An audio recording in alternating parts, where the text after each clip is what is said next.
महादेव महादेव, हर बार की तरह अब की बार कोनो चूक ना होके के चाहिए। काल के शोभा यात्रा वह खंडानंद के जीवन की अंतिम यात्रा होके के चाहिए। ऐसा नहीं होई पंडित जी।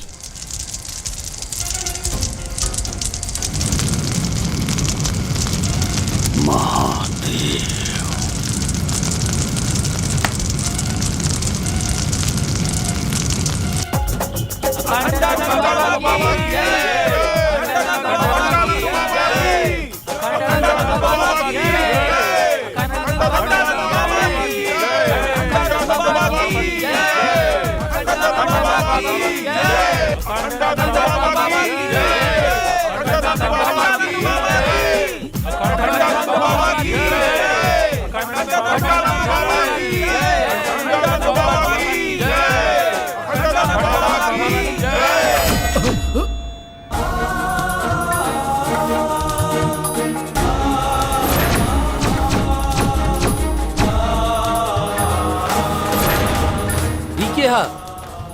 एकरा बारे में जाने चाहता रहा तू लोग की के है? ये गुरुजी के दत्तक पुत्र है। अरे हमरा के तो पहले ही आभास हो गई रहे कि फिर से वही हमला गुरुजी पे होखे वाला बा। यही से हम काले रुद्र के खबर भिजवा देले रहनी यहाँ आवे खातिर।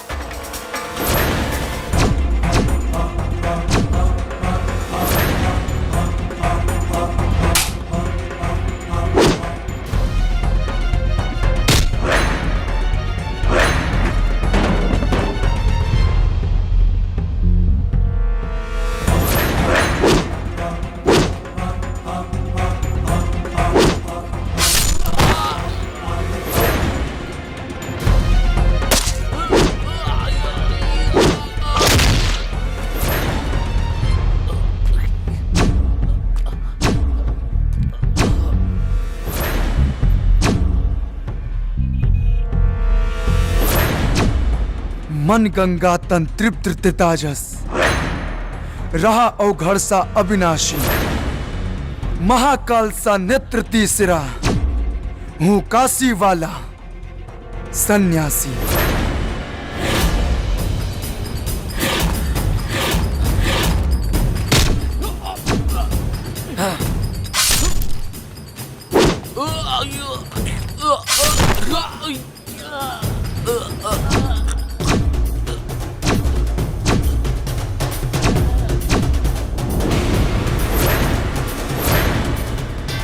और के बा जे साधु संतन के भेष में शैतान बन के हमरे बाबा के मारल चाहता।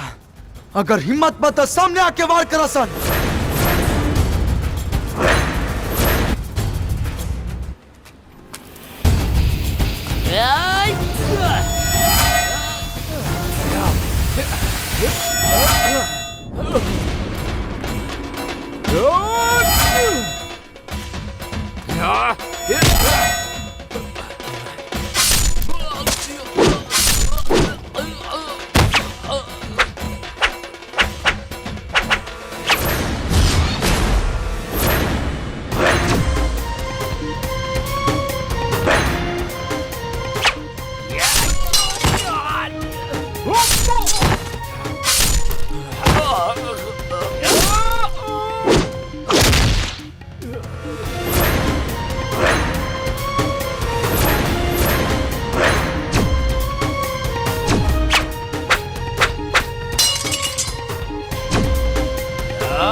एक बार त्रिलोचना जी या हमनी के आपस में विचार करके आपसी मतभेद के समाप्त करे का प्रयास प्रणाम। खिलाई पंडित जी और सबके मिठाई खिलाई। कौने बात खातिर? रौर जवान बेटा आ गई और दूसर कल हम मृत्यु से बच गई नहीं। पंडित जी, हम अपना माई के दिहल वचन से बंधल बानी। ना तो रउआ बहुत अच्छे से जानतानी कि हम रउआ की जिंदगी की प्रार्थना करी, ऐसन तो कबू ना हो सकेला। अरे त्रिलोचना जी, अरे अब तक गुस्सा थूक दी, पुरान बात के भूल जाई। ये समय मठ के आपस में संबंध कैसे अच्छा हुई ए पर विचार करे के आवश्यकता बा का गुरुजी?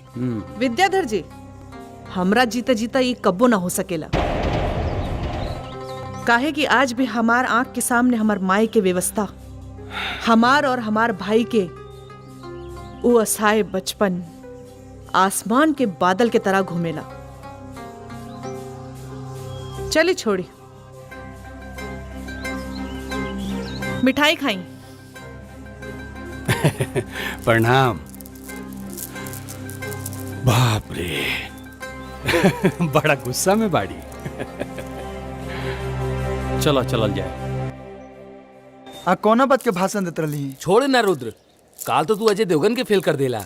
ले दनादन ले दनादन, हमनी लोग के तो बुझात रहे फिल्म के कोनो सीन चलता।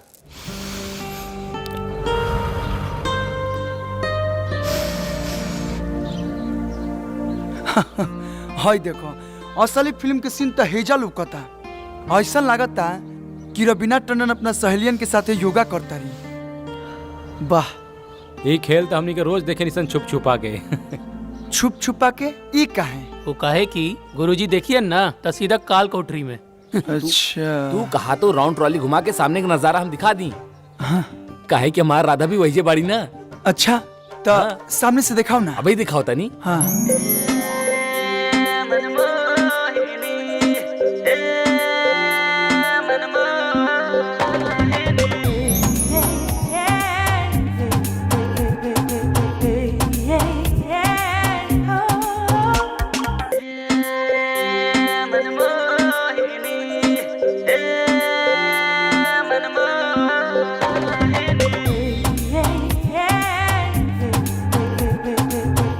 अरे बाप, अरे ई तो सही में रवीना टंडन बिया। लेकिन के बिया?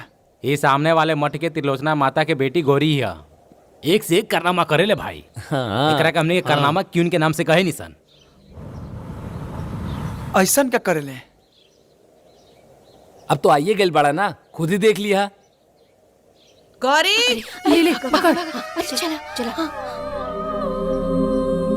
अच्छा गौरी, चल चल चल चल चल चल।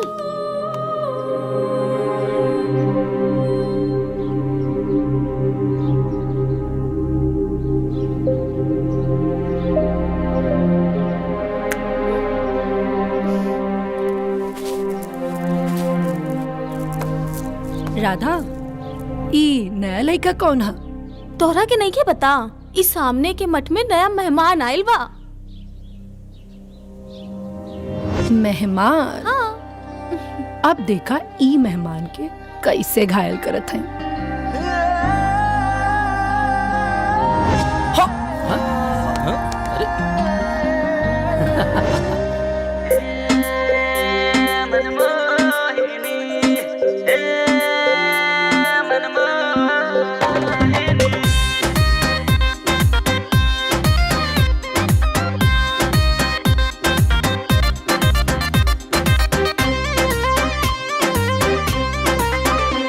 नैना को चुरा रे, तौबा तौबा, तेरी आंखों के इशारे, तौबा तौबा, नैना को चुरा रे, तौबा तौबा, तेरी आंखों के इशारे, तौबा तौबा, तेरे इश्क में बन गया जोगी, मैं बन जा तू मेरी जोगिनी।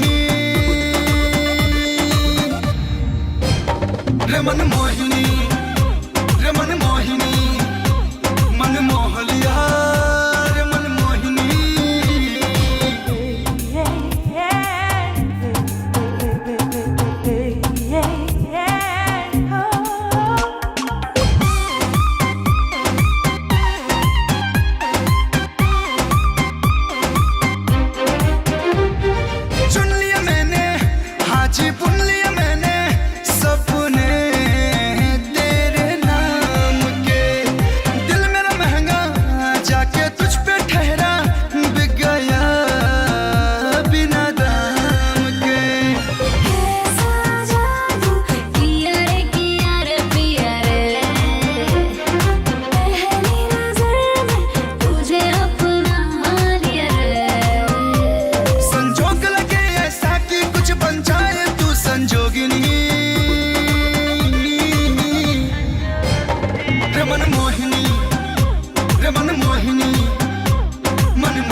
मिठाई ले लो, हवा मिठाई, हवा मिठाई ले लो, हवा मिठाई। मेरा शर्ट भी सिल्वर, मेरी पैंट भी सिल्वर, मेरा चश्मा भी सिल्वर, मेरा नाम भी सिल्वर है। बस बस बस, ये ला हवा मिठाई खा लो। हवा मिठाई? अरे वाह, हवा मिठाई। नंबर 11, तो हर हवा मिठाई खा के तो लगा था कि जैसे हम हवा में उड़ता नहीं। हवा में मत उड़ा, पैसा ला 10 रुपया। पैसा? अरे पैसा मांग के तू सब गड़बड़ कर दे लू। हे जान, ये हमारे स्टेटस देख के बात करा, पैसा चाहिए। ला निकाल ला। पैसा ना दे बना। तोरा मालूम बना कि हमरा भी पैसा ना रहेला, तो अब काहे पैसा मांगे लू? वैसे तू काम का करेला? काम? काम के तो मत पूछा, काम तो हम के नाम पे दे दे बाबा, के नाम पे दे दे बाबा। अरे और एक दिन अर्जुन से कृष्ण ने जब ये कहा कि हे केशव, मैं सोचता हूँ कि महाभारत टाल दूं, तो इस पे अर्जुन को क्रोध आ गया और वे बोले कि अरे छलिया, अगर तूने महाभारत टाल दी तो मैं सर्वश्रेष्ठ योद्धा कैसे बनूंगा। और फिर क्रोध में आकर उन्होंने अपना सुदर्शन चक्र उठा लिया। माताजी, मैंने बुक में रीड किया था, सुदर्शन चक्र कृष्ण ने उठाया था। कहानी मैं जानती हूँ कि आप, और वैसे भी क्रोध में कौन सा व्यक्ति किसका हथियार उठाकर प्रहार कर दे ये कौन जानता है। अच्छा, तो मैं क्या कह रही थी? माताजी आप सही कहता जी, सुदर्शन चक्र अर्जुन के पास था। वही तो, अर्जुन ने अपना सुदर्शन चक्र उठाकर कहा कि हे केशव, अगर तुमने महाभारत टालने की तनिक भी चेष्टा की तो मैं तुम्हारा सर धड़ से अलग कर दूंगा। फिर क्या होना था, कृष्ण ने भी न आओ देखा न ताओ, और फिर अपने गांडियों पे प्रत्यंचा चढ़ाते हुए कहा कि अर्जुन, तू ये भूल मत कि मैं सर्वश्रेष्ठ धनुर्धर हूँ। हाय देखा। किंतु माँ, अर्जुन पांडुपुत्र वो सबसे बड़े धनुर्धर थे, और गांडीव तो अब आप कहेंगे कि गांडीव तो अर्जुन का था। तो एक बात बताइए कि आप एक भाषा की महाभारत पढ़िएगा तो एक ही न कहानी जानिएगा। अब अलग अलग कहानी जानने के लिए अलग अलग भाषा की महाभारत पढ़नी पड़ती है। हाँ माताजी सही कह रहे हैं। फिर क्या हुआ माताजी? तो फिर क्या हुआ, कृष्ण ने बिना विलंब किए अर्जुन के ऊपर अपने बाणों की वर्षा कर दी, और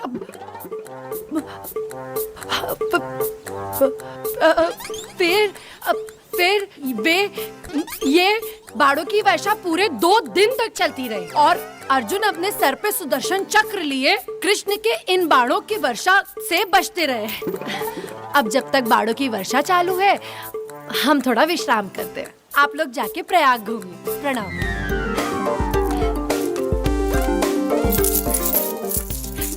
हे मैडम, हे मैडम, ई का होता? तनिका अपना काथा में न सुधार कला, न तो एक दिन तारा सामने कोनो जानकार भक्त मिल गए ना, तो सारा माता जी बनल भुलवा दी।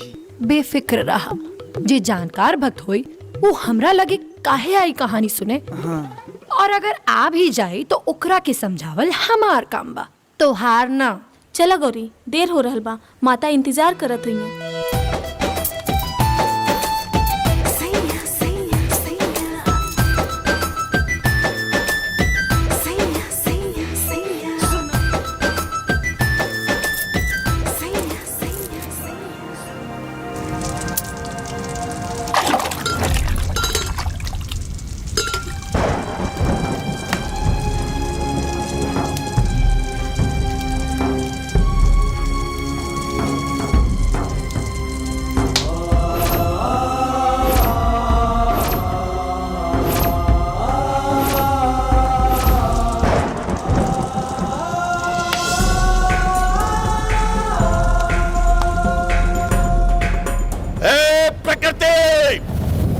वैसे तो तू हमेशा कोई ना कोई खेल खेलती आई है, कभी बाढ़, कभी तूफान, कभी प्रलय, तो कभी भूकंप। लेकिन इस बार जो तूने माध्यम चुना है अपना खेल खेलने के लिए, वो गलत है। क्या दोष है ऐसे निर्दोष और नादान बच्चों का? तुझ में और मुझ में यही अलगाव है, यही मतभेद है मेरा। मैं तुझे तेरा ये खेल खेलने नहीं दूंगा। तो याद रख, तू भी अपना यत्न कर ले, मैं भी अपना प्रयत्न नहीं छोड़ूंगा।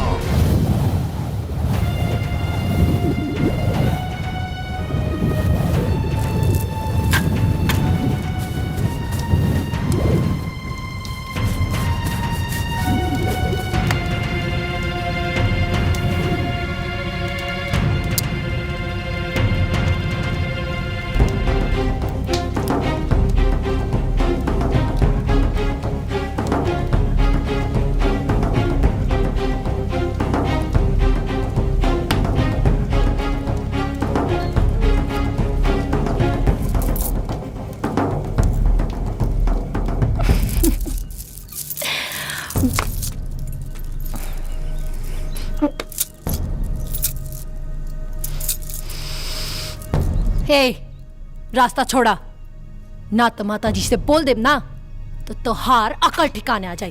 हट। बाम बाम हमाओ देखा ताने की चिराई कबले बाज के पंजा से छटकर दिया। चल रहे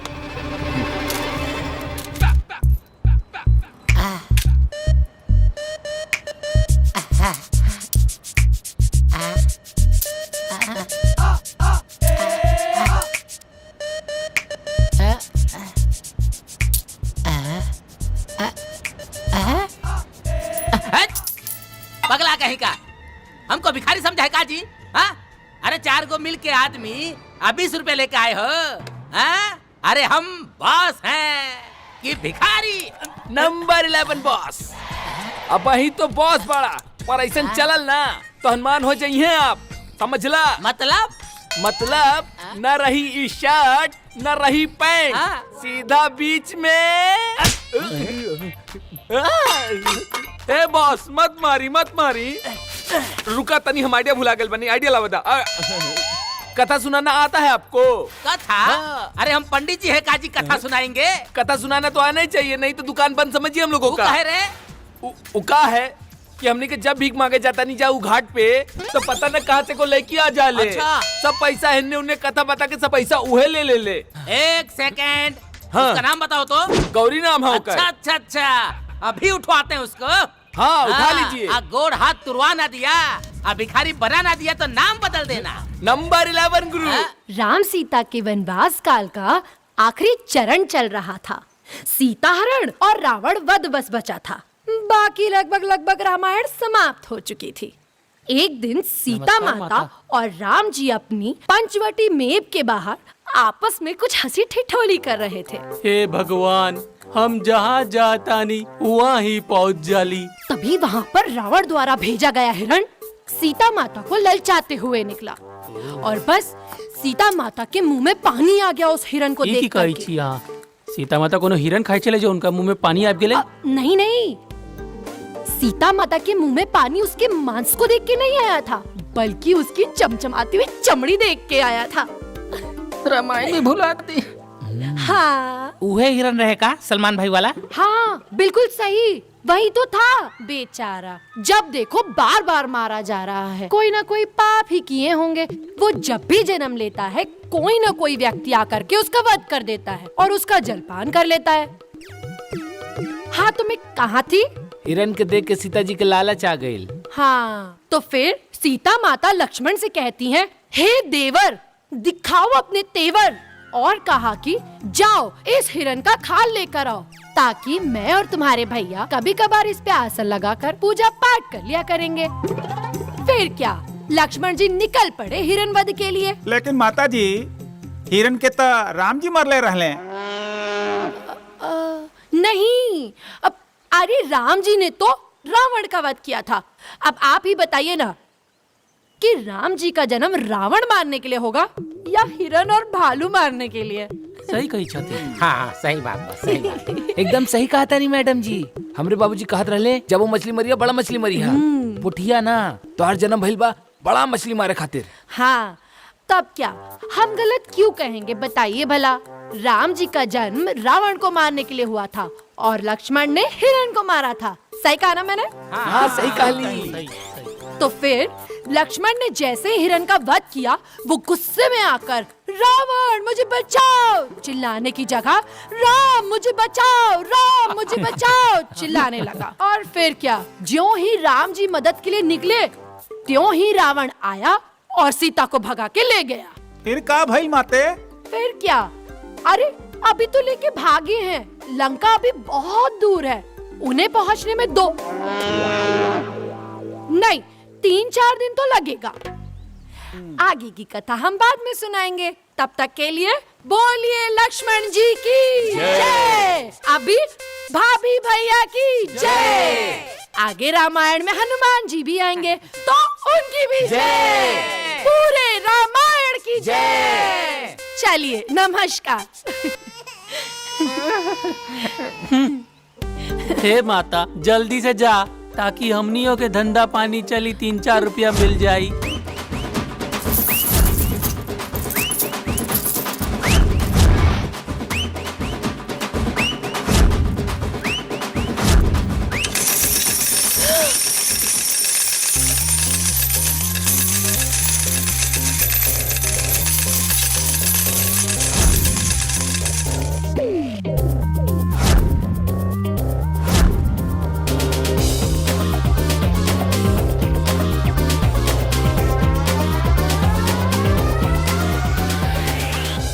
पगला गई बड़ा का, हमार सारा चिल्लर काहे गिरा देला?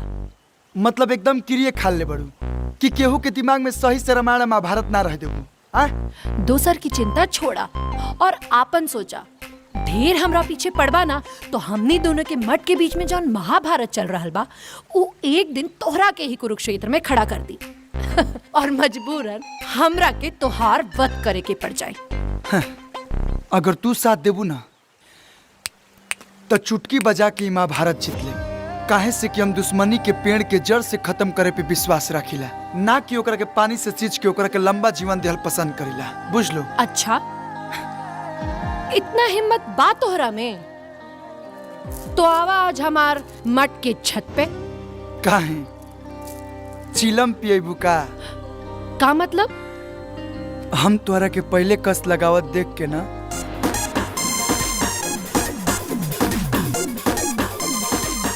घास खा गई रही। ठीक बा, 7 बजे इंतजार करो।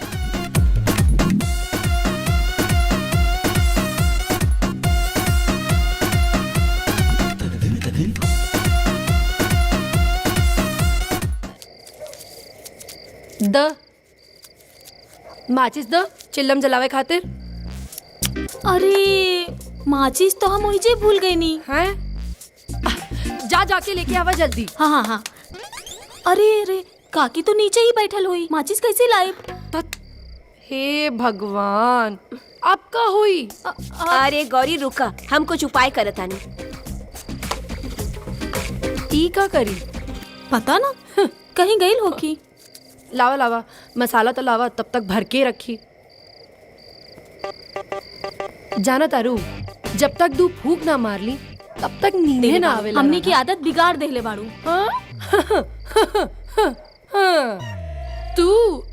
तू तो बातें मत करा। हाँ, तो हमनी के बिगड़ ले बा? ओहो, तू सच में आ गईला?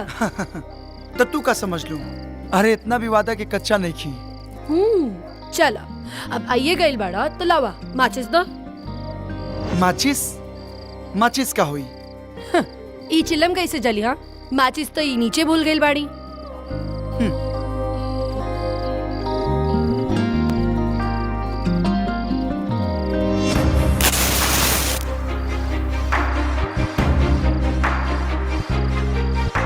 जब जिगर में इतना आग बा तो माचिस लेके घूमे का जरूरत बा?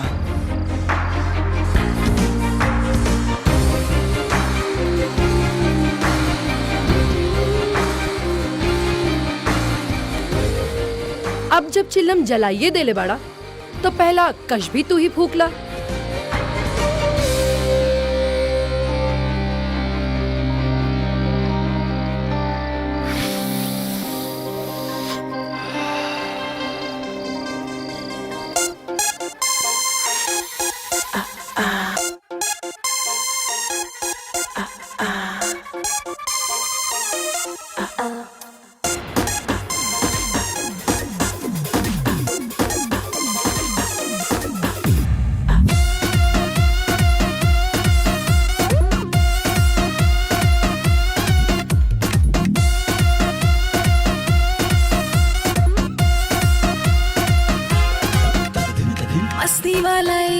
बात कैसन पर एजबा नशा में जे रहे ओकर अलग इमेजबा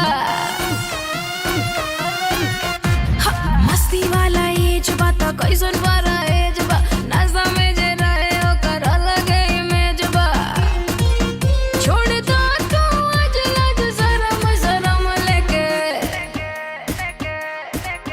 लेके हाथ में चिलम मारा दम लेके हाथ में चिलम मारा दम लेके हाथ में चिलम मारा दम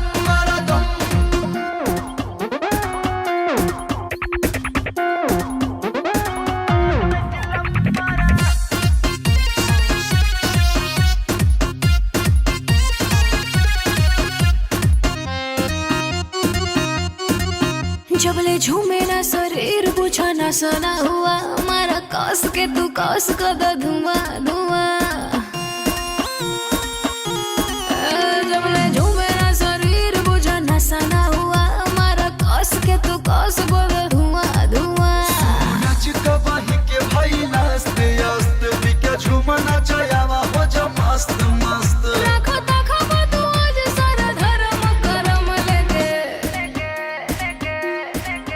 लेके हाथ में चिलम मारा दम लेके हाथ में चिलम मारा दम लेके हाथ में चिलम मारा दम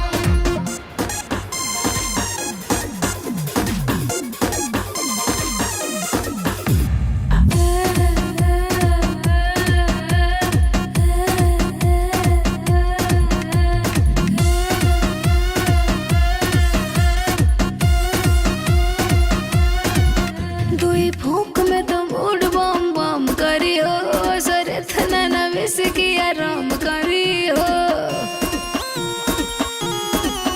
दुई फूंक में तो मूड बम बम करी हो सरे थना ना विस की आराम करी हो ये पूरा बॉडी में ही भर दी ही जोश जोश अब हिला दे हम कई कोस कोस लीला मजा थोड़ा थोड़ा आज नरम गरम लेके हाथ में चिलम मारा दम लेके हाथ में चिलम मारा दम लेके हाथ में चिलम मारा दम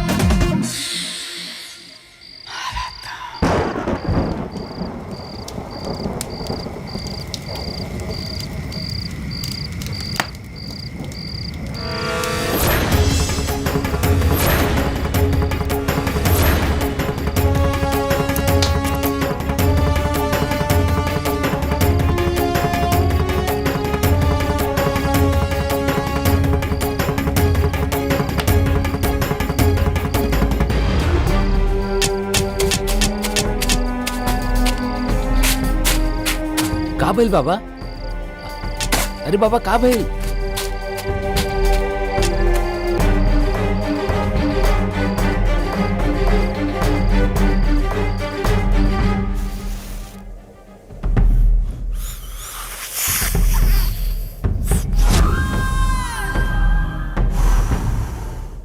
महादेव बम बम ई चिलम के बुझ रहल आग के तरह ही तोरा दिल में सुलग रहल गौरी के पावे के चिंगारी कहीं बुझ के राख ना हो जाए, यही से बार बार एकरा के हवा देत रहे नहीं।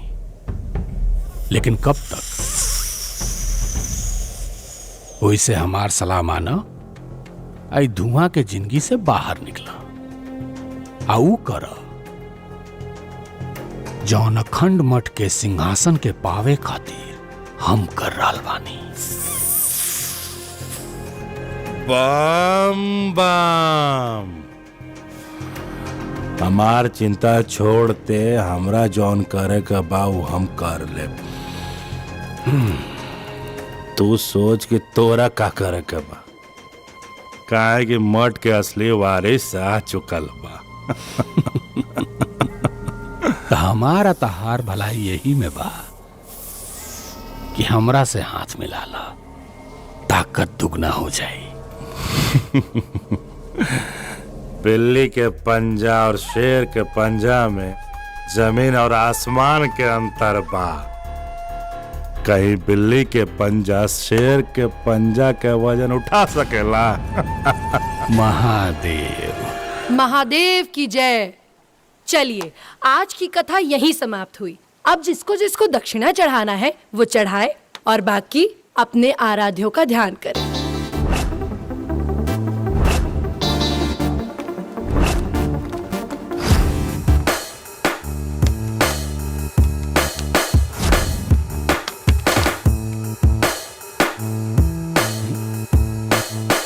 नंबर 11। चला आज से कथा हमारा बॉस खिया होई। जियल हराम कर देले हो तू हमार जीवन भी। हे उठाओ सा निकरा के। भागो भागो भागो, अरे भागो चलो। अरे पकड़ लेकर के।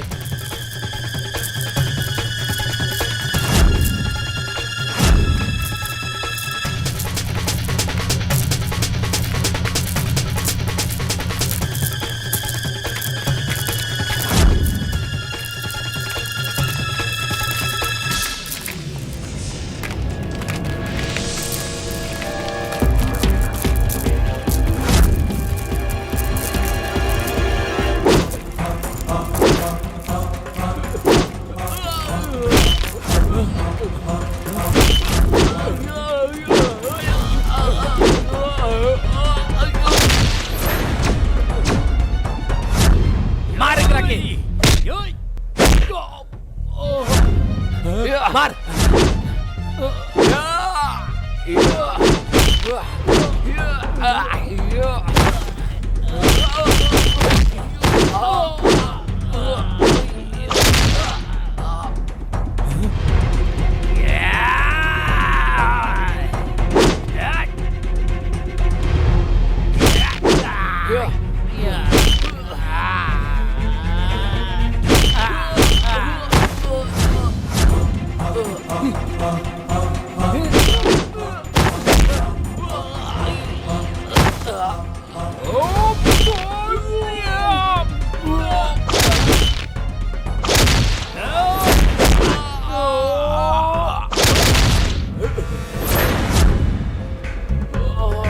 चल चल भाग जैसे भाग भाग भाग। सही समय पे आके हमार जान बचावे खातिर धन्यवाद। अगर सच्ची में धन्यवाद देवे के बना तो हमरा मठ पे आके धन्यवाद दी। हाँ तब हम जानी।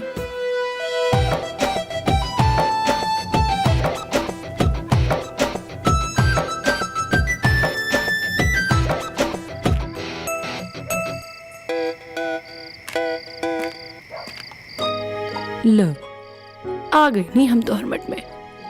अब तो स्वीकार बाना हमार धन्यवाद। स्वीकार बा, बाकी तनिका और करीब आके धन्यवाद दा, वरना ऐसा लागी कि पनो ना खैनी और उठो लाल हो गई। जितना करीब कहा उतना करीब आ जाई। बाकी तू अपना आप की कैसे संभरबा ई तोहरा ऊपर बा। नाना अभी ना।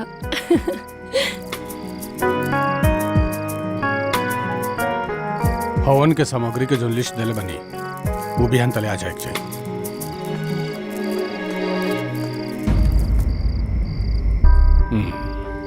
तेबरैया का करता रहे।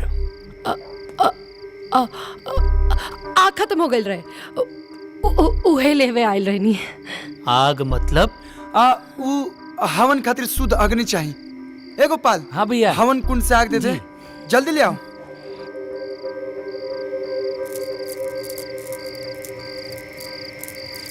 ली भैया। हाँ हो गई। चल हम तो के मठ तक छोड़ देते नहीं। चला।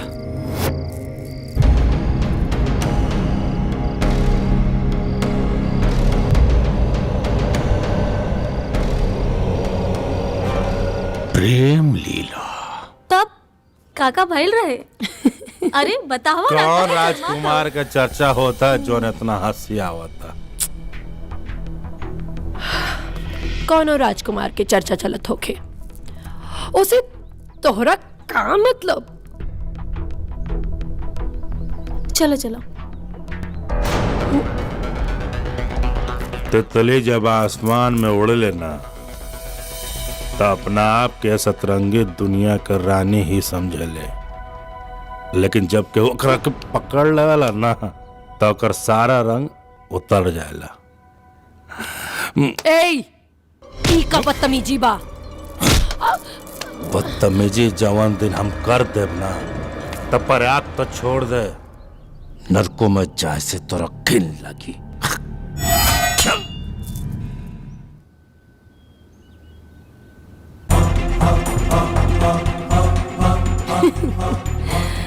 तो हार नजर अगर हमरा पर बा तो समझ ला कि तोहरा पर भी केहू और की नजर बा।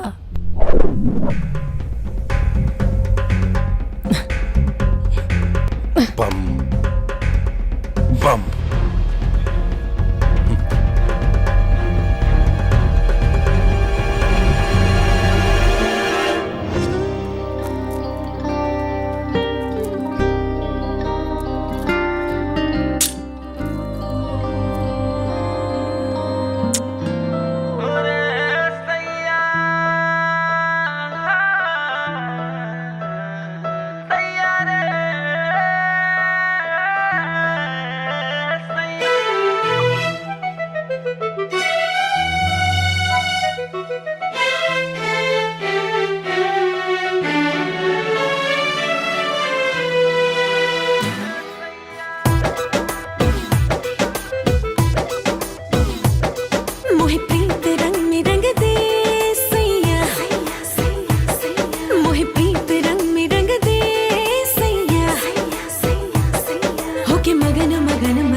ऐसन हा प्रीत के धागा जे टूटना, जब इश्क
महादेव। ये धुआं से करेजा जरावला से कुछ ना होई, बल्कि अपना करेजा पर सवार अपन दुश्मन के सामने से हटावे के पड़ी। मतलब ई कि हमार सिंहासन आ तोहरा जिद के बीच में बस एक ही गो दीवार बा, रुद्र। लेकिन ये दीवार कमजोर बा, काहे कि नकली ईंट के नींव पर खड़ा बा। अगर हमनी के चाहल जाई तो मिल के ई दीवार के गिरा सकता नहीं जा।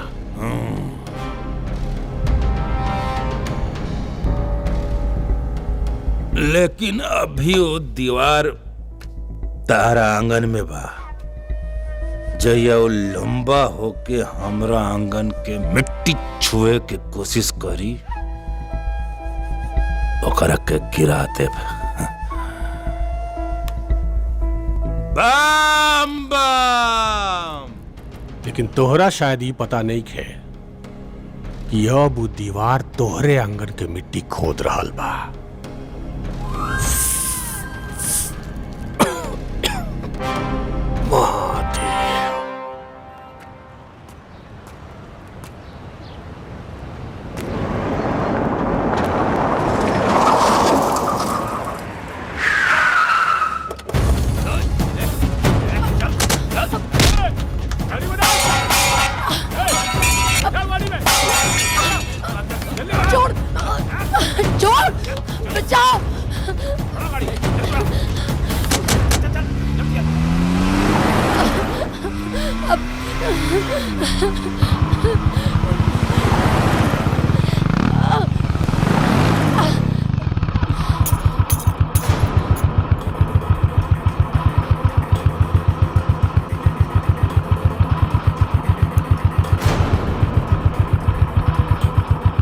गौरी के कंगन लगा था।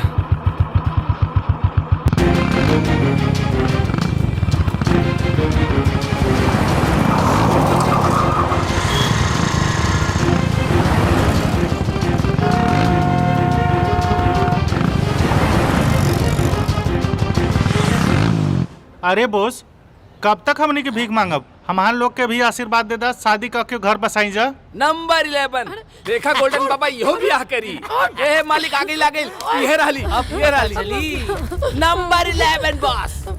अरे बैठा यहाँ पर बैठाओ। अरे बहुत तारीफ सुने हम भाई इनका कथा का बड़ा चर्चा सुने हैं, आज हम कथा सुनेंगे। अरे मालिक, अरे मत पूछी। अरे सुनल सुनल जो भी ज्ञान बा ना वो भुला जाई। अच्छा अच्छा। अरे बहुत उटपटांग कथा होला मालिक। एकरा कथा में कबो अर्जुन के हाथ में सुदर्शन चक्र रहेला तो कबो कृष्ण के हाथ में गांडीव, और कबो राम जी के जगह लक्ष्मण के हिरन मारे के भेज देवेली। अरे कबो राधा के रुक्मानी बना देवेली। अरे इता अलगे रामायण महाभारत पढ़ ले बिया। बहुत बढ़िया बहुत बढ़िया। एक काम करो, जीभ काटो, हाथ में कटोरा पकड़ाओ और ऐसा सुनसान जगह भेज दो कि 1-1 रुपया के लिए तरस जाए। मालिक वाह। Number 11 boss.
अरे पकड़ा पकड़ा। पकड़ा रुको मालिक, रुको रुको मालिक, रुको।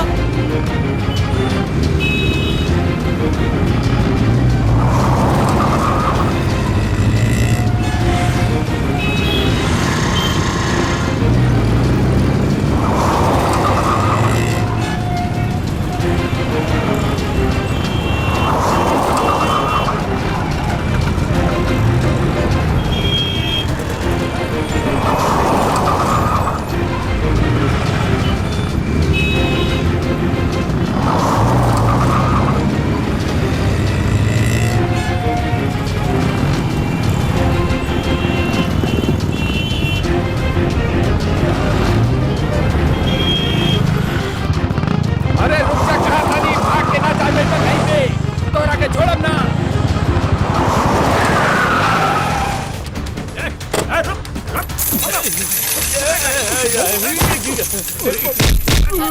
इसको पकड़ के गाड़ी में डालो।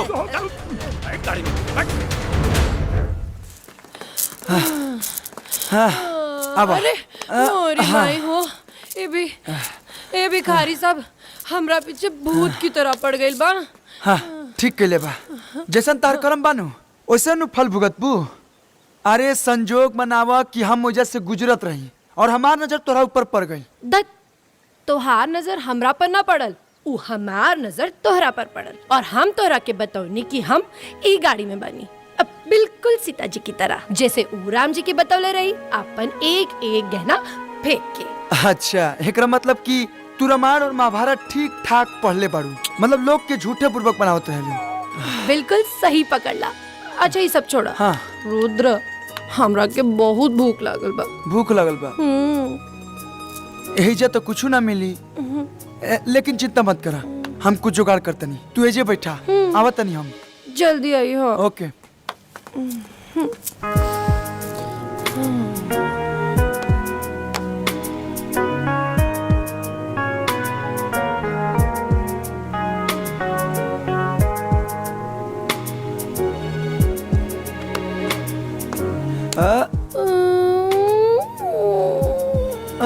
हाँ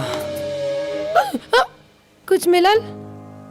बहुत ढूंढनी, बहुत ढूंढनी, बहुत ढूंढला के बाद बस अमरूद मिला। ई तो हमार पसंदीदा बा। तू ना खाइबा?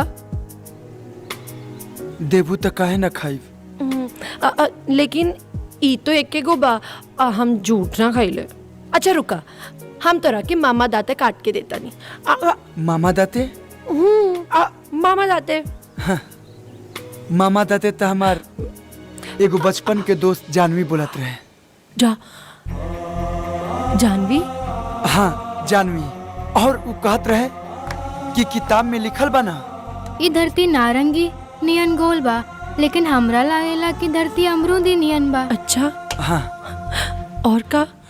और ये चांद भी ना अमरूदी नियन बा। और है कि सूरज भी अमरूदी नियन बा। अच्छा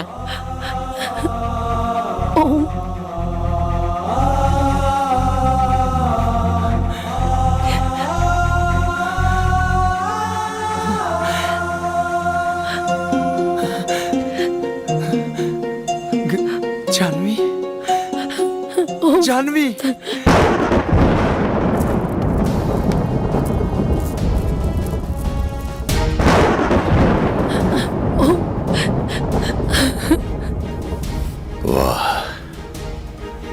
तूने तो अपने इरादे की रफ्तार बढ़ा ली है प्रकृति, लेकिन सफल नहीं होने दूंगा मैं। तूने अगर रात ठान लिया है तो हार तो मैं भी नहीं मानूंगा। काल के कपाल पर लिखने और मिटाने की क्षमता रखता है ये गंगा योगी। तेरे हर रास्ते में पर्वत बनकर खड़ा मिलूंगा मैं। आ रहा हूं मैं। जानवी, जानवी,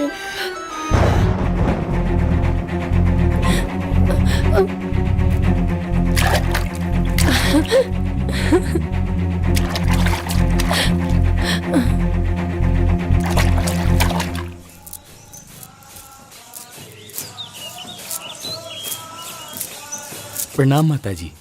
का भाई? गौरी अखंडानंद के बेटा रुद्र के साथ घूमतिया। जानवी, ओम जानवी। एकानन चतुरानन पंचानन प्रणाम गुरु।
प्रेम के नशा तोहरा सर पर ऐसन चढ़ल बा कि तू सारा सीमा लांग के वो अखंडानंद के बेटे से प्यार कर बैठलू। जिकरा मटके एक एक इंसान से हमरा के नफरत और घृणा बा। लेकिन माँ, रुद्र और हम बचपन के दोस्त हैं। बचपन के दोस्त बारह तक का भइल रुद्र, हमेशा खातिर ओकरा से दूरी बना के रखा। बाबा रे वही भूल रहल बनी कि हमार असली नाम ओम हा और ओकर नाम जानवी। ओम जानवी, ओम जानवी, ओम जानवी। वो 12 साल पुराना जिंदगी रहे, लेकिन अब तोहरा के ई प्रेम से दूर होके के पड़ी।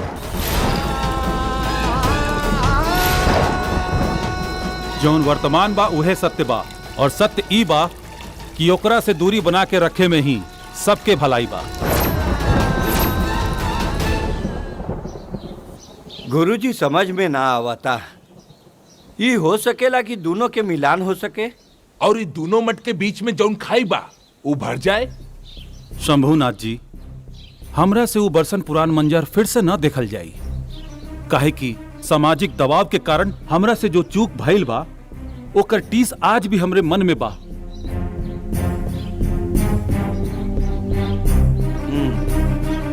चली।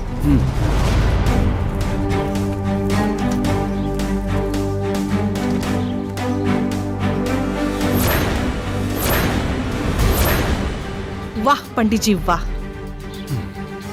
अच्छा शास्त्र पढ़ोले बानी अपना दत्तक पुत्र के। अपना सारा मर्यादा पार कर चुकल बा। हम अपने आप के शांत रखे के कोशिश कर रहल बानी, न तो वही तरह रउआ पुत्र के भी उहे जगह पर सामाजिक कटघरा में खड़ा कैले रहती जैसे रउआ हमार माई के खड़ा कैले रहनी। अवश्य कर सकत रहलू त्रिलोचना, अवश्य।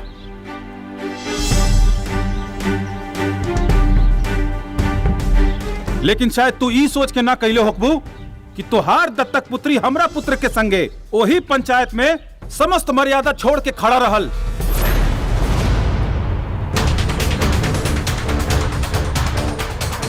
देखा त्रिलोचना, एक दूसरा पर दोषारोपण कैला से बेहतर बा कि दुल्हन के समझा के अलग रखल जाए। अवश्य। उन दोनों को अलग करने में ही उन दोनों के साथ साथ इस प्रयागराज की भी भलाई है, वरना प्रकृति उन दोनों के मिलन को माध्यम बनाकर बहुत ही भयानक खेल इस बार कुंभ के मेले में खेलना चाहती है। रघुआ के बानी बाबा? मैं कौन हूं इससे अधिक? मेरी बात पर ध्यान दीजिए आप लोग।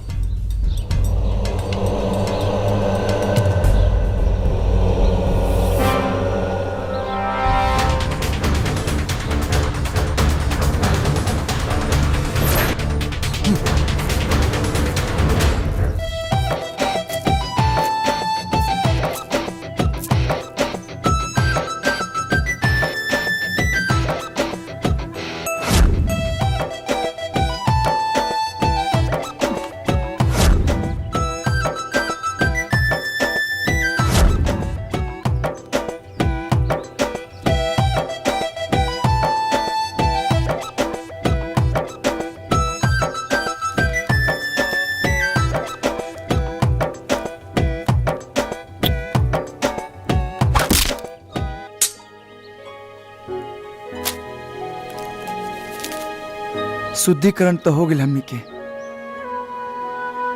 अब चला फिर से अशुद्ध हो जाए जाओ।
सबसे कहत जानू हो रे रे रे रे रे रे रे धनिया धामिनिया बन के डहट जानू हो तनिका सट जानू हो धनिया धामिनिया बन के डहट जानू हो तनिका सट जानू हो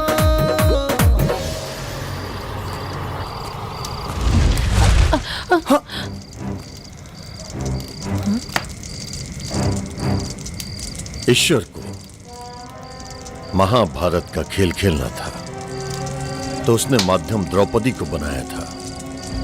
अब प्रकृति को अपना एक खेल खेलना है तो वो माध्यम तुम दोनों के मिलन को बनाना चाहती है, लेकिन तुम दोनों इससे अनजान हो। बाबा रौरा गौरी पहचानत बारू नहीं बाबा के?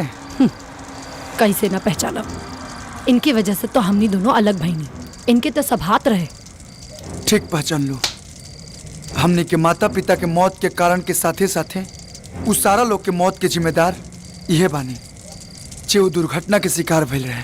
बच्चा, कुछ पल के लिए तुम्हारी बातें सत्य हो भी सकती हैं,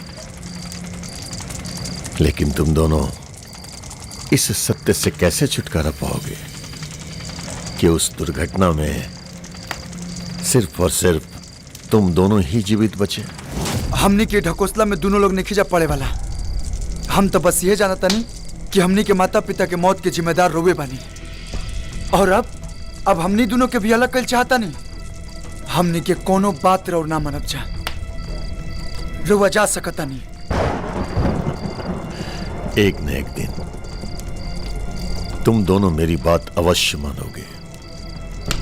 फिर भी चेतावनी दे रहा हूं तुम दोनों को, हो सके तो एक दूसरे से दूरियां बना कर रखो, वरना प्रकृति तो अपना खेल खेल ही जाएगी।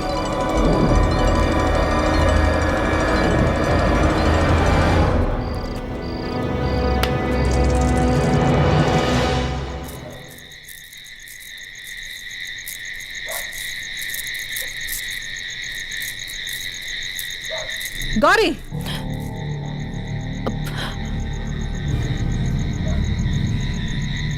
रुद्र से मिलके आ रहल बाड़ू ना? नाता झूठ।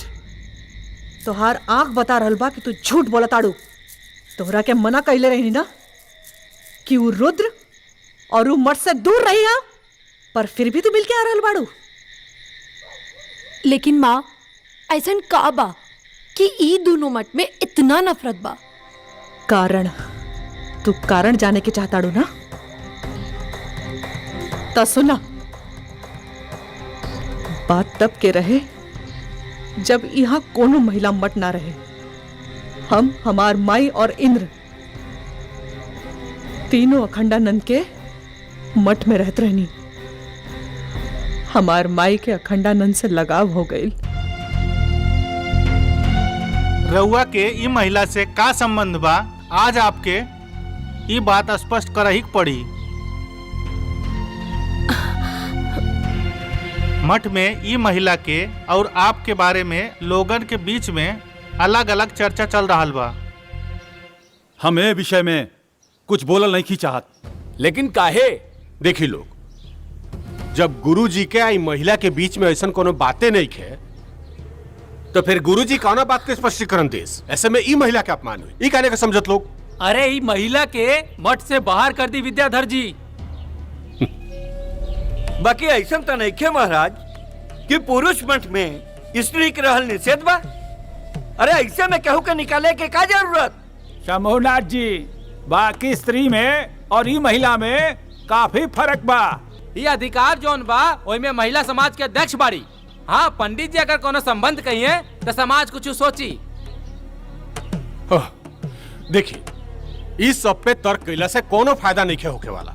हाँ, ई हो सकता कि हमनी के सुलोचना जी के ई मठ से जाए के आज्ञा दे सकता नीचा का?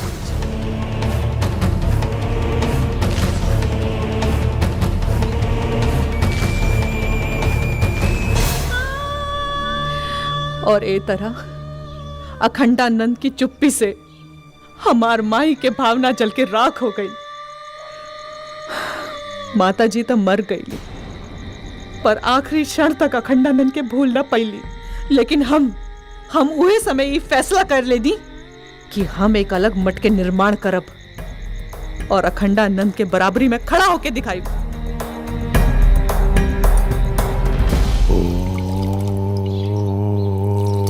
ओम सूर्याय नमः।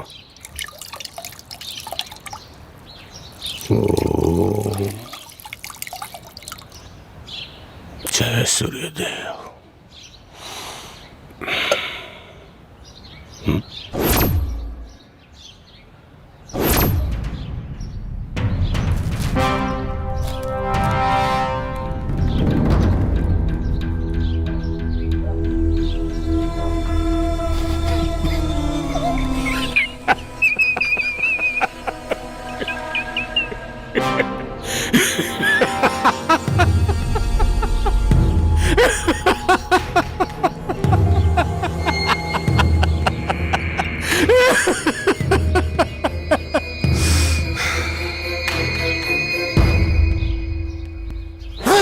महादेव वाह, कहीं प्रेम के तीरंदाजी चल रहल बा आ कहीं शिकार धुआं में लिप्त बेखबर अपना शादी के सपना सजोरा।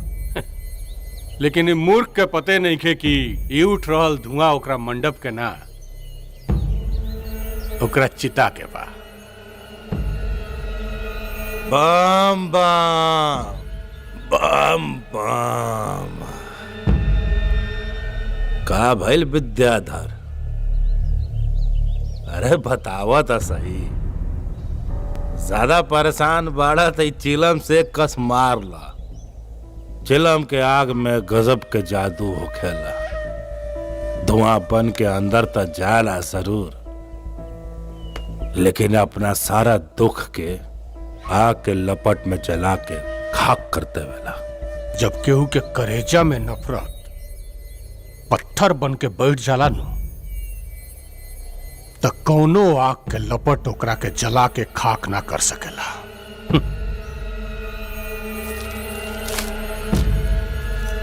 देखा,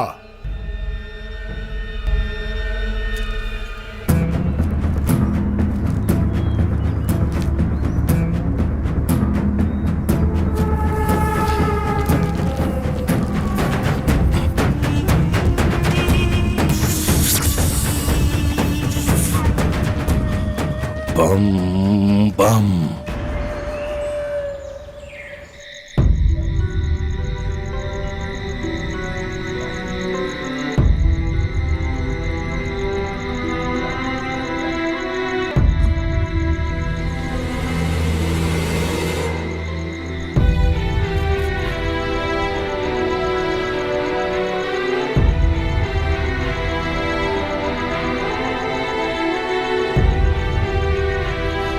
गौरी,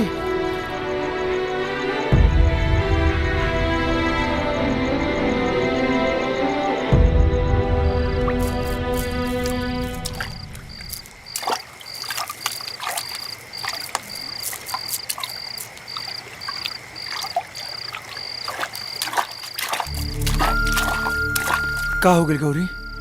ना ही तू छत पे आवता रो और ना ही हमारे चिट्ठी के जवाब देता रो। बोला का बात बा? हमरा नईखे मिले के बात तोरा से। लेकिन का है? का पता, तू भी महन जी की तरह समाज के लिहाज से हमरा के अपन जिंदगी से निकाल दे। बता। अरे तू का कहता रो? हमके तो कुछ समझ में नहीं आवत। सब समझ में आ जाए, जाके महन जी से पूछ लिया।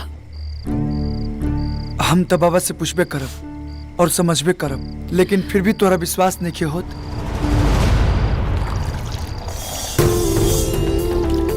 तब प्रयाग के पवित्र धरती पर त्रिवेणी संगम घाट पे तोरा से वादा करतनी कि जियब भी तो तोहरे साथे और मरब भी तो तोहरे साथे।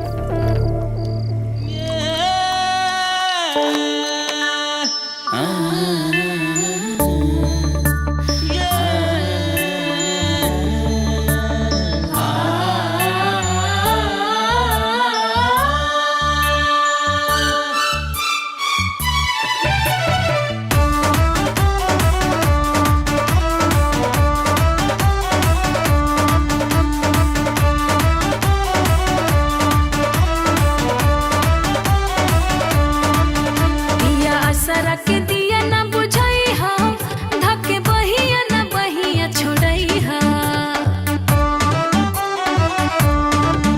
पिया आसरा के दिया न बुझाई हा धके बहिया न बहिया छोड़ई हा न जई हा कके भगिनिया ना त जैसे गंगा जमुनिया के पनिया हवे मोर प्यार सजनिया ना त जैसे गंगा जमुनिया के पनिया हवे मोर प्यार सजनिया ना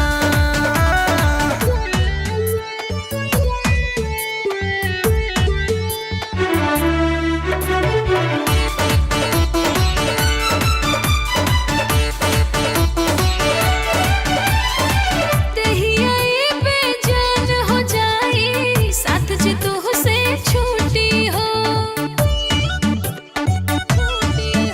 अरे देहिया ये बेजान हो जाई साथ जे तू से छूटी हो सास टूटी भले ही दिल के संग नाही टूटी हो मुझे प्यार के रोशनिया ना त चमके जैसे सूरज किरनिया हवे मोर प्यार सजनिया ना त जैसे गंगा जमुनिया के पनिया हवे मोर प्यार सजनिया ना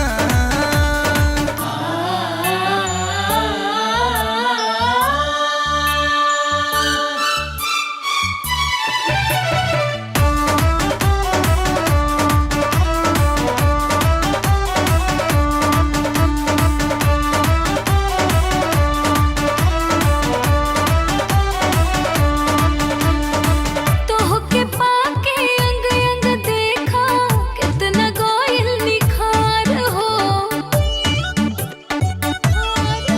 हाँ तोह के पाके अंग अंग देखा कितना गोयल निखार हो सुखल वृक्ष हरियर हो जाला प्यार के ऐसन असर हो सच्ची हाँ देख तू पनिया ना हो झीरे जैसे बरखा के पनिया हवे मोर प्यार सजनिया ना तो जैसे गंगा जमुनिया के पनिया हवे मोर प्यार सजनिया ना काका ऐसन का बात बा ई दोनों मठ में इतना दूरी काहे बा बेटा गुरुजी तो हमके बतावे खातिर मना के लिए बढ़न बाकी तोहरा से छुपावल भी उचित नहीं खे कबा की जैसे इंसान इंसान के दुश्मन बा वही तरह से मठ मठ के दुश्मन बा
ला एगो और प्रेम पत्र।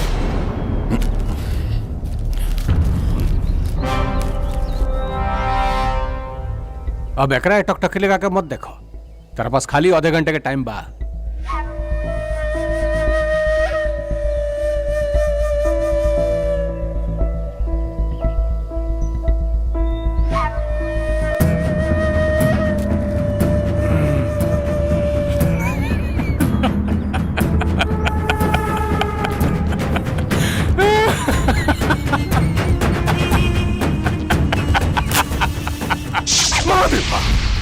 बम बम। राधा तू इतना देर कहाँ कर दिलू आ जावे में बतावा। मंदिर की पूजा करत रहनी है। जैसे रुद्रा गौरी से सच्चा प्यार करता वैसे हमहू राधा तुझसे सच्चा प्यार करी ले। सच्ची? राधा, हम तोहरे बगैर जिंदा ना रह पाई। हम अब तू रोज टाइम से मिले आ जाइया, ठीक बा? हाँ ठीक बा। हम तोहरा ये इंतजार करब। ठीक तू अबू ना?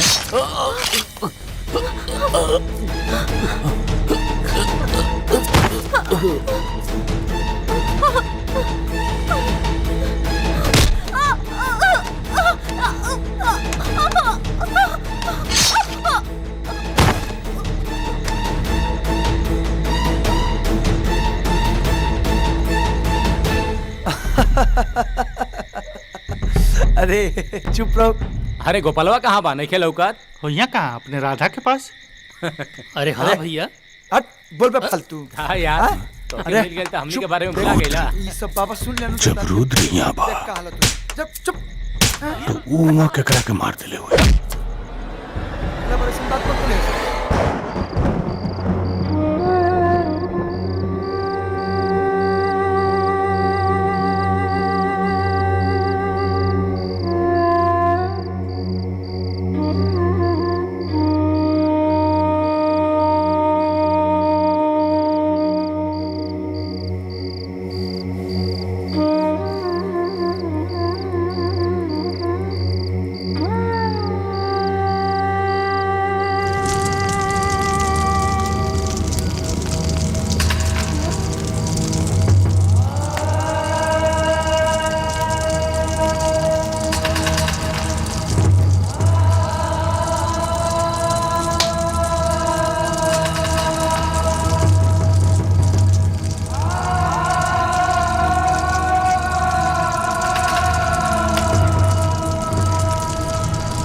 ये दोनों चिताएं भविष्य में अनगिनत चिताओं के रूप में नजर आएंगी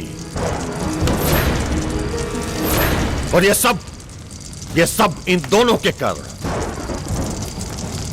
और भविष्य में आगे भी होगा। अब भी समय है, अगर चाहो तो स्थिति सामान्य हो सकती है। अगर इन दोनों को अलग नहीं किया गया तो भविष्य में जितनी भी मौतें होंगी उन सबको शमशान तक पहुंचाने के लिए कंधे कम पड़ जाएंगे। पहला ही से कहत रहे कि अलग करा, अलग।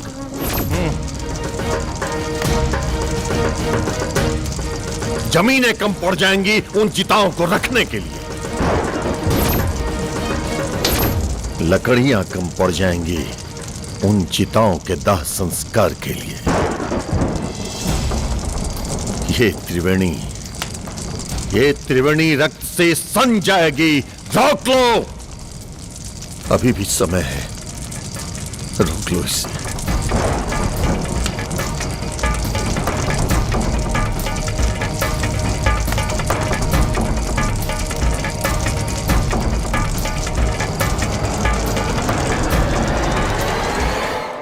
रुद्र, हाँ ऐसा तो नहीं खे कि जौन बात बाबा बोल रहल बाड़े उस सच होके वाला बा। अरे तू फिर से उठूंगी बाबा के बात पे ध्यान देते बाड़ू। ध्यान देवे वाला बात बा रुद्र, काहे कि अब तक उहे हो रहल बा। हाँ। जौन बाबा कह रहल बाड़े अगर सच में ऐसा हो गई तो हमरा बहुत डर लागता रुद्र, बहुत डर लागता। अरे ए गौरी चुप हो जा। अरे जब तक हम साथे बानी तो डर को ना बात के। हाँ चिंता मत करा।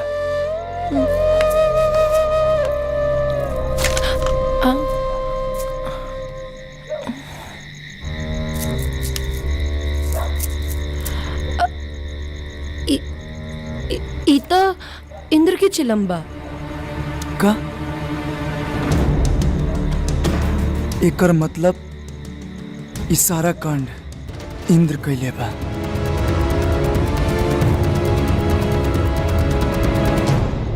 चलो निकाल। चिलम हमरा पास नहीं खे, तू ही ना रखेला अपना पास। देखा जेब में।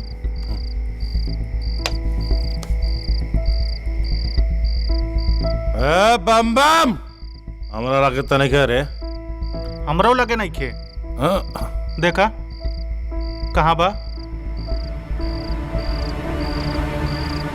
दूसरा के माथा पर मौत के लकीर खींचे वाला कभी कभी ये भूल जाला कि उहे लकीर ओकर मौत बन के ओकर घर के रास्ता ढूंढ लेवेला।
त्रिलोचना पूछा अपन भाई इंद्र से वो ऐसा काहे कैलस, आखिर का दुश्मनी रहे लोकर गोपाल से। बस पंडित जी बस।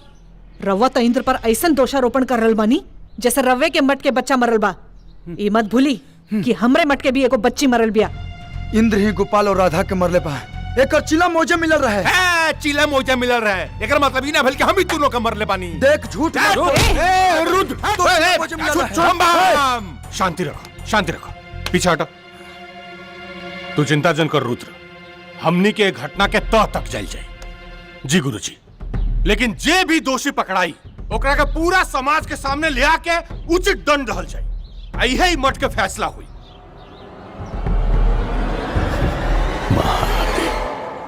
नमस्कार। सभी देशवासियों को बताते हुए बहुत खुशी हो रही है। महाकुंभ का आयोजन इस बार प्रयागराज में होने जा रहा है, जिसमें 26 देशों के प्रतिनिधिमंडल शामिल होंगे। इस बार महाकुंभ को और दिव्य कुंभ को देखने के लिए करोड़ों जनता प्रयागराज में आने वाली है। सरकार उनकी पूरी सुरक्षा के लिए प्रतिबद्ध है। लेकिन विपक्ष तो कह रहा है कि आप कुंभ के नाम पर राजनीति कर रहे हैं। जी नहीं, ये कोई राजनीति नहीं हो रही है। ये हमारे आस्था और सेवा का विषय है। नमस्कार। प्रणाम। वो यही से वो खड़ी होकर पक्ष से बोल देला और हमारे पक्ष से ना बोलला। एक बात याद रखा, अगर हमार पोल खुलल ना तो तुम जीवक काम से। फिकर मत करा, एकर नौबते ना आई। काहे कि विद्याधर के दिमाग शकुनी के नीति पर काम करेला। अपनन के हाथे अपनन के मौत देखे के मजा ही कुछ और होला। खेले दो लोग के, करे दो रास लीला। बम बम।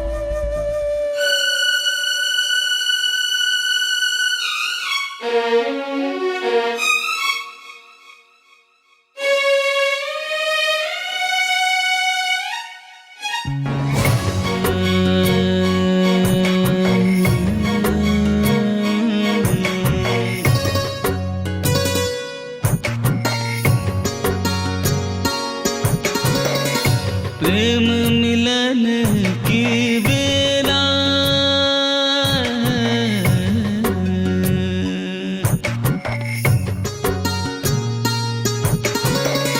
प्रेम मिलन की बेला आयो रे पिया।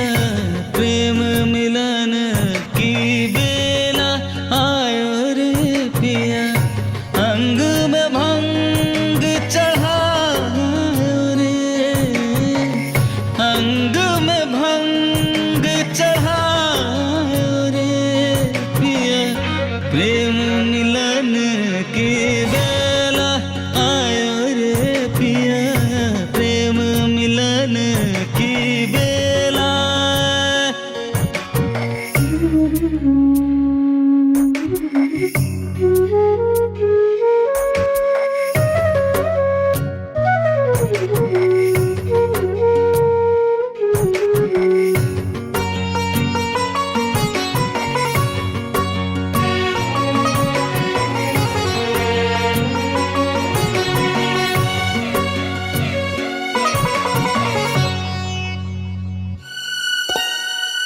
मैं गगरी अध जल से भरी छूने से तेरे सावन सी झरी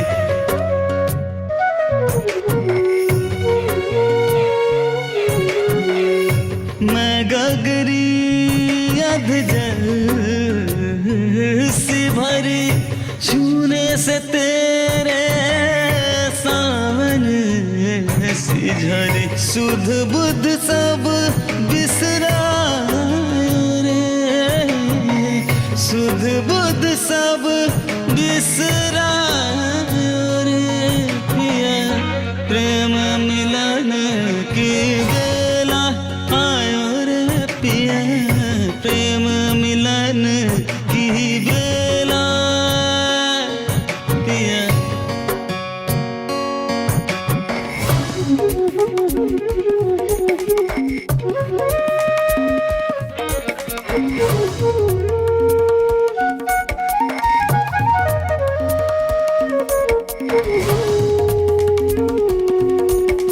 दीम दीम तना ना ना ना दीम दीम तना ना ना ना दीम तना दीम तेरे दीम दीम तना ना ना ना ना ना ना काहे ई जमाना प्यार के दुश्मन रहल बा हमेशा। काहे इतना नफरत की निगाह से देखेला लोग प्यार करे वालन के। काहे से कि समाज हर औरत में राम की सीता ढूंढेला। लेकिन पूजा तो राधा और कृष्ण की भी होला ना। गौरी ये जमाना अपनी सहूलियत से पसंद और नापसंद बदलत रहेला। तो रुद्र और गौरी की का हुई? रुद्र और गौरी के मिलन त जन्म जन्म के बा। कभी शिव और सती बन के तो कभी शंकर और पार्वती बन के। हमनी के मिलन त तय बा, चाहे ए जन्म में या अगले जन्म में। हाँ?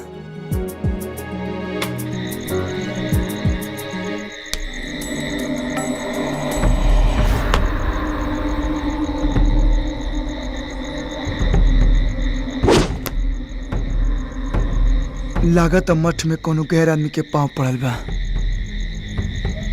तोरा कैसे मालूम चलल?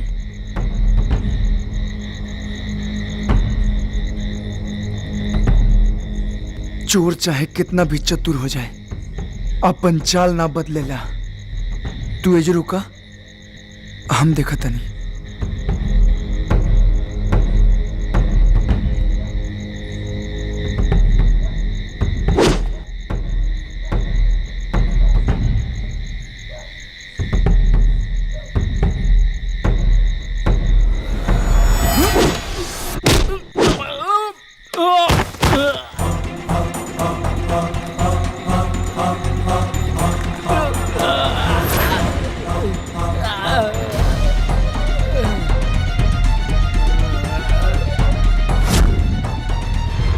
पहले जमीन पर पांव रखे के सीख ले, एक बात के उपवार करिए।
रुद्र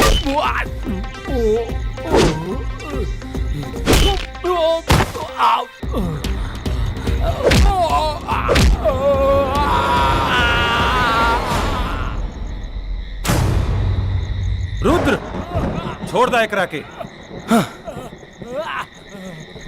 बोल तोरा के भेजलस हमरा के मारे खातिर?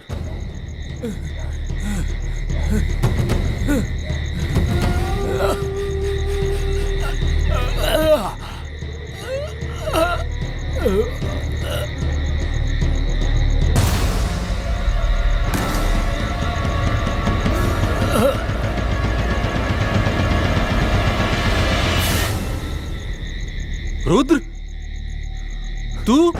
ना बाबा, बाबा हम महादेव, महादेव, राउर पुत्र ही राउर हत्या के प्रयास कर रहा बा। ना बाबा, ऐसा कोनो बात नहीं है बाबा। गुरुजी, इतना बड़ा अनर्थ होके से बच गए।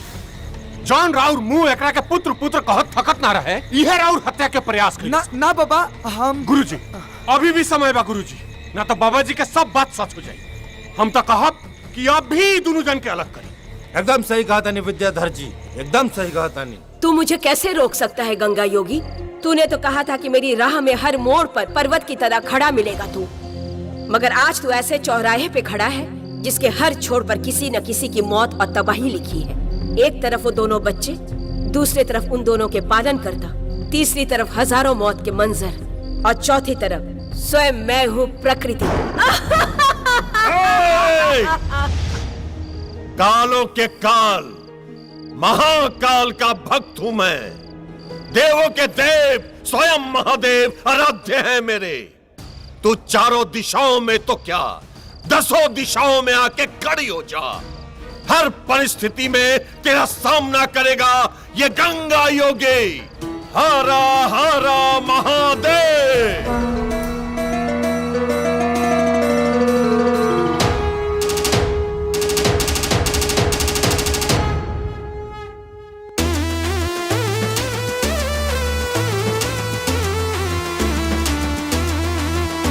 हे नाथ खंड खंड में महिमा तोहार प्रचंड बा। हे लोक में ओह लोक तोहरा हाथ में ब्रह्मांड बा। असुरन के दल हतंत ते अब दुष्ट विश्व मंदिते। ललक तु पलक खोल के दिखा दहे त्रिदेव। जागा हो जागा हो जागा हो महादेव महादेव। जागा हो जागा हो जागा हो महादेव।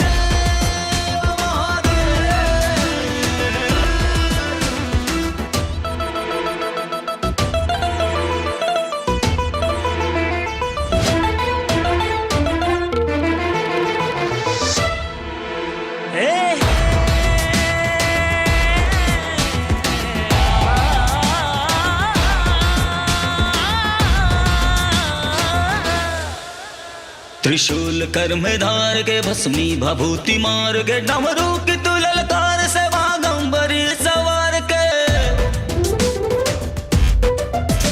त्रिशूल कर में धार के भस्मी भभूति मार के। डमरू की तू ललकार से बागंबरी सवार के। जटा से घटा घेर के गंगा के जल बिखेर के। तांडव के नाथ नृत्य से मिटा दमन के भेव। जगह जगह जगह महादेव।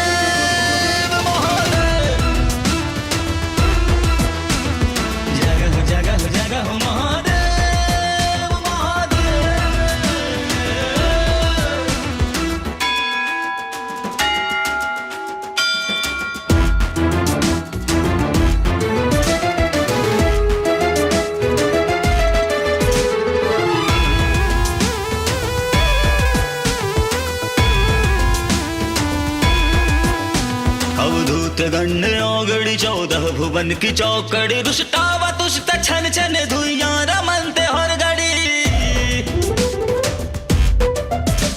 अवधूत गण्य ओगड़ी 14 भुवन की चौकड़ी। रुष्टावा तुष्ट छन छन धुइया रमनते हर घड़ी। गणराज तू बैताल के एक रूप महाकाल के। विकराल रूप धार के हो जा प्रकट है देव।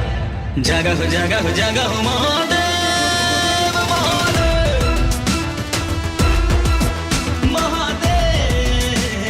जगह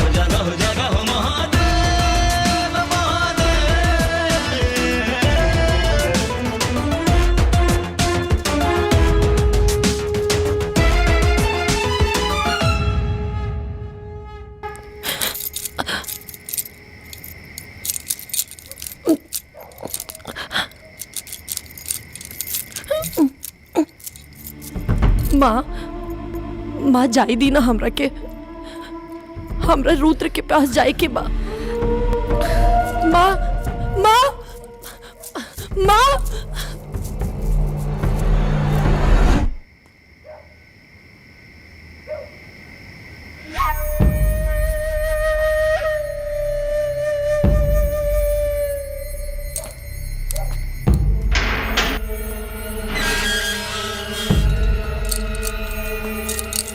रुद्र,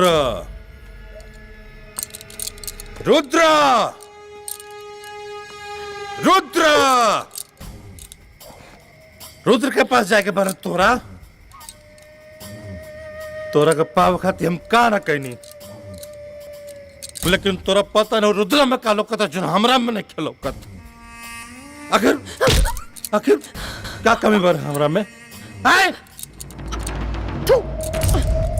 या बम्बा और सपना सपना रह जाई। कहला से हैं? तोरा कहला से रे हैं? हमारा सपना से तोड़ दे, हमारा सपना तोड़ दे रे।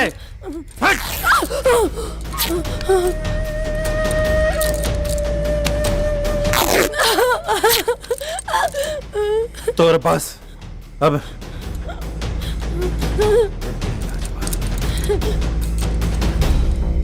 ना ना ना कैसे रे?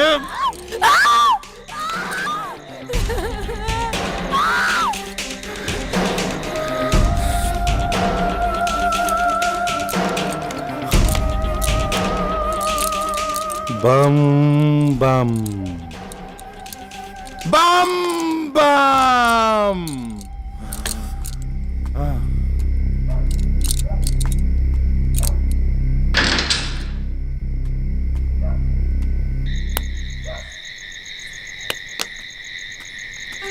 बाबा बाबा रुक जाई, हमार बात समझी।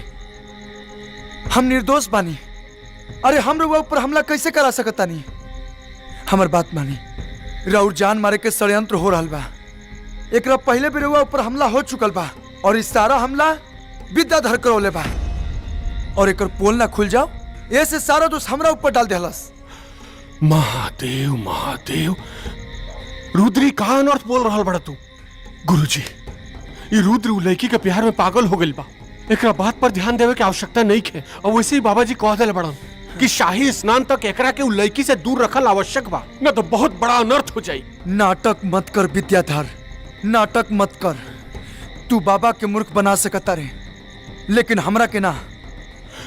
रुद्र, महादेव महादेव, ये तारा भ्रम हो गइल बा। सुन, अगर हमरे बाबा के कुछ भी भइल ना तो तोरा के जान से मार देब रे। रुद्र, तोहार मति भ्रष्ट हो गइल बा। बाबा बाबा बाबा हमार बात समझी बाबा। बाबा बाबा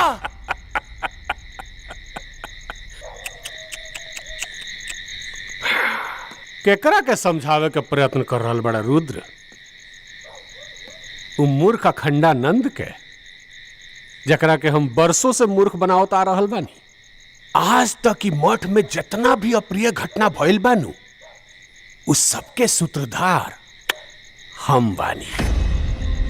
चाहे वो त्रिलोचना के माता के मठ से निकाले के सारा दोष तहार पिता मूर्ख अखंडानंद के माथा पर मरे के बात होके, चाहे वो तोर मूर्ख अखंडानंद के बार बार मारे के प्रयास, सब हमार देना। लेकिन असली कांड तो काल सुबह शंखनाद के समय हुई, जब काल सुबह के शाही स्नान तोर पिता मूर्ख अखंडानंद अपने ही रक्त में डूब के करी। विद्याधर,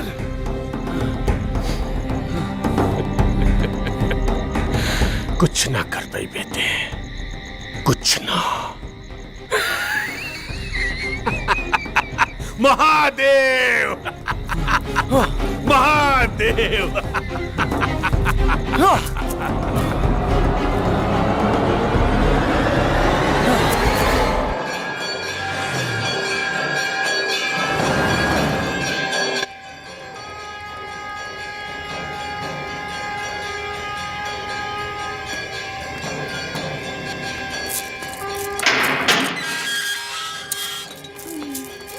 गौरी, ए गौरी, गौरी, हाँ, गौरी।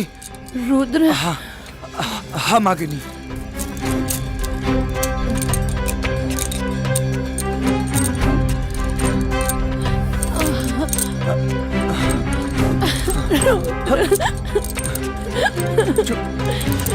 चुप हो जा गौरी, चुप।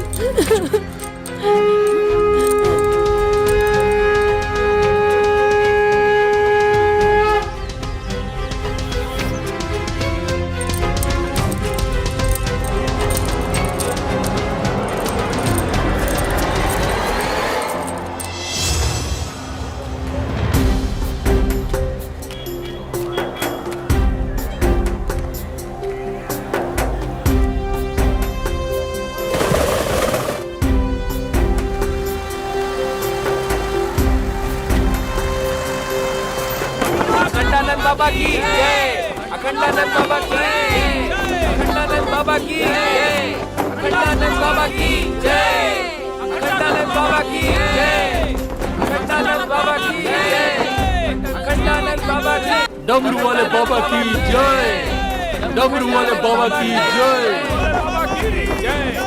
डमरू वाले बाबा की जय, अखंडानंद बाबा की जय, अखंडानंद बाबा की। मैं आखिरी बार चेतावनी दे रहा हूं तुम दोनों को, रुक जाओ वरना अनर्थ हो जाएगा। बाबा हमने दोनों के रास्ता से आज रुआ हट जाई, न तो सच में अनर्थ हो जाई। विद्याधर और इंद्र मिलके बाबा और त्रिलोचना जी के मारे के प्लान बना ले। उन दोनों को तो मैं यहीं से भस्म कर सकता हूं। मुझे चिंता उन दोनों की नहीं है, बल्कि मुझे चिंता है उस भयानक मंजर का, जो आज से 12 साल पहले मैंने तुम्हारे इन नन्हे हाथों में देखा था। वो क्षण आने ही वाला है। देखो देखो प्रकृति को, देखो प्रकृति के उस अट्टहास को। अरे बाबा रुआ का सुनावत नहीं, का दिखावत नहीं, हमके कुछ समझ में नहीं क्या आवत। ना हमके सुनाई देता और ना दिखाई देता। बाबा आपसे हमारी विनती बा कि हमने दोनों के शांति से जिए दी। तुम्हें मेरी बातों पर भरोसा नहीं होगा। मैं तुम्हें अपनी दिव्य शक्ति देता हूं, जिसकी मदद से तुम उस मंजर को अपनी आंखों से देख पाओगे।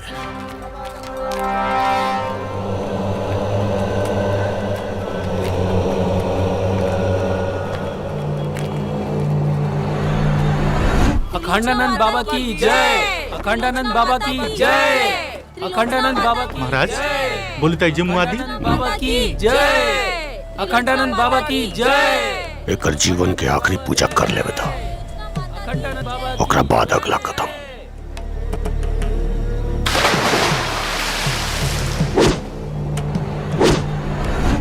अखंडानंद बाबा की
अरे कहाँ भागत पड़ा? अरे अरे सुनता, अरे कहाँ जाता ना? अरे रुका रुद्र। महादेव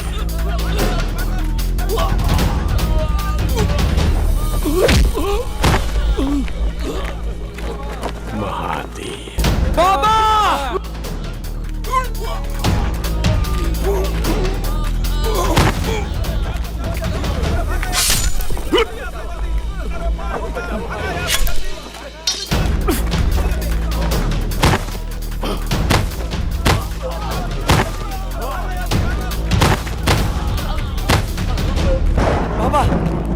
बाबा बाबा बाबा आँख खोली बाबा बाबा बाबा बाबा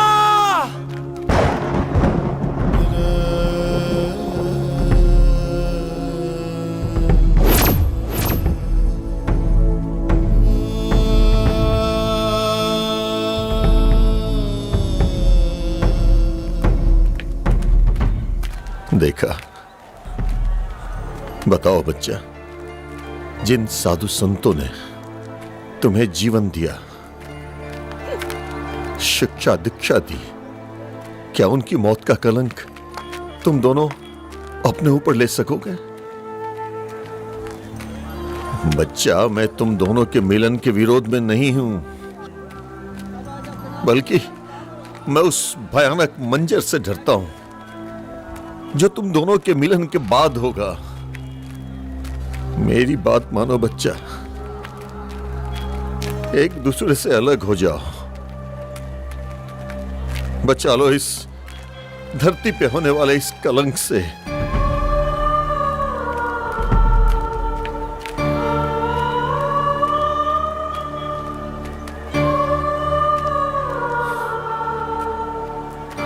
ठीक बा बाबा, हमने अपन दोनों रास्ता बदल लेता नहीं, ना जाए वो तरफ जोने तरफ हमने गए से इतना बड़ दुर्घटना होके वाला बा। ई देश साधु संतन के बा और हमेशा रही। ई लोग के खातिर हमने जस हजारों प्यार कुर्बान बा। आज के बाद हमने दोनों कभी ना मिलब, ये आपसे वचन देता नहीं।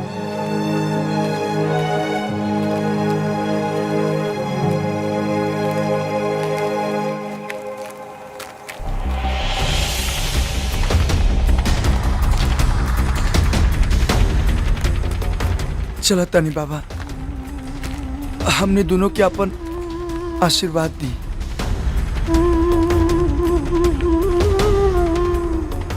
ताकि अगला जन्म में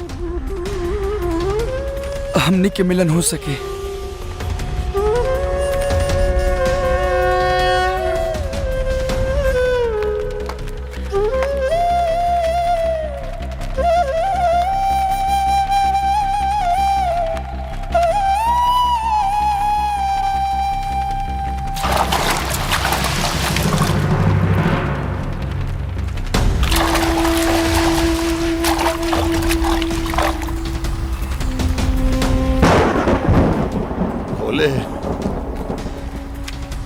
तेरा लाख लाख धन्यवाद जो तूने मेरे इस प्रयास को सफल किया।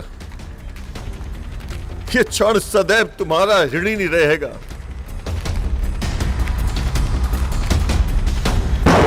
देख, देख, तू हार गई और मैं जीत गया।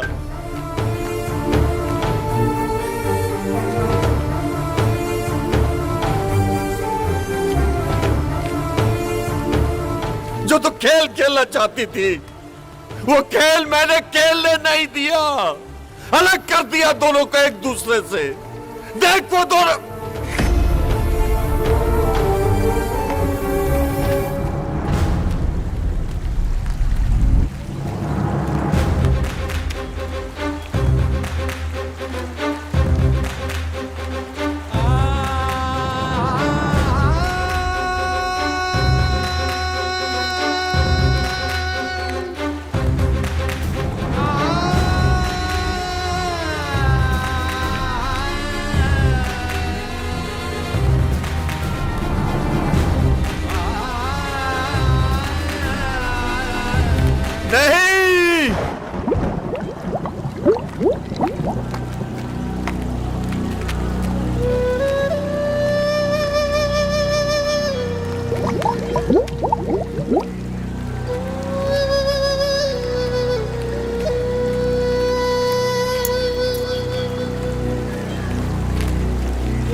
अच्छा किया तूने प्रकृति, इन बच्चों को पुनः जन्म देके उम्र लंबी कर दी है तूने मेरी। और आज पहली बार अपनी जीत पे रोया है ये गंगा योगी। लेकिन ये मेरा वादा है तुझसे, अगली बार आऊंगा और तुझे हरा के जाऊंगा।